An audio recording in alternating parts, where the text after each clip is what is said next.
We do have some breaking news on Wells Fargo, learning that California is suspending business relations with the bank in the wake of this escalating scandal over millions of fake accounts.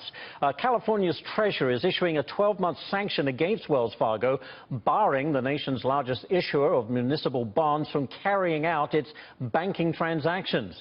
All of this, of course, coming on the heels of the news that Wells Fargo is forcing both its CEO, John Stumpf, and the former head of retail banking, Carrie Tolstead, to forfeit more than $60 million combined in bonuses and unvested stock options. The bank's board taking action after it agreed to pay a $185 million fine for opening millions of fake accounts without customers' knowledge. Joining us now, Charlie Gasparino has been following this story today. He's been all over it. Charlie, what can you tell me?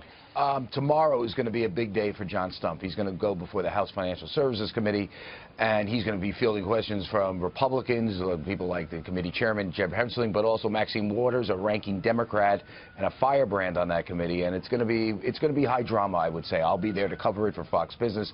And here's what I would say: if John Stumpf has a sort of a redo of his appearance before the Senate Banking Committee a couple of weeks ago, where he was grilled by Senator Warren, but even worse than that, didn't seem to have a grasp of many of the facts and circumstances, and didn't seem to suggest that the bank took concrete steps to prevent this from this scandal, which was essentially a high-pressure sales tactics, forcing low-level employees to create fake accounts on behalf of customers. By the way, we should point out that's called bank fraud.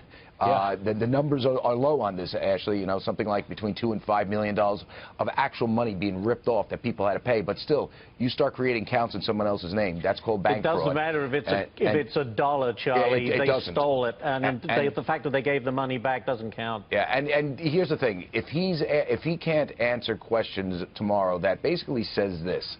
The bank understands it had a cultural problem. The bank has taken massive steps to stop it, and this will never happen again. If he can't convince the Senate committee, and the Republicans in particular, then I think it's probably a good bet that John Stumpf will stay around for a while, at least until the end of the year, maybe. But long term, his job is very much in jeopardy if that's what happens. So that's what we're hearing. Now, I'm hearing that from people pretty close to the bank. We'll see. Maybe he'll turn in a Jamie Dimon-like appearance tomorrow. If he is, I'll be there, and we'll try to advance the story tomorrow. Very good stuff, as always, Charlie Gasparino. Okay. Thank you.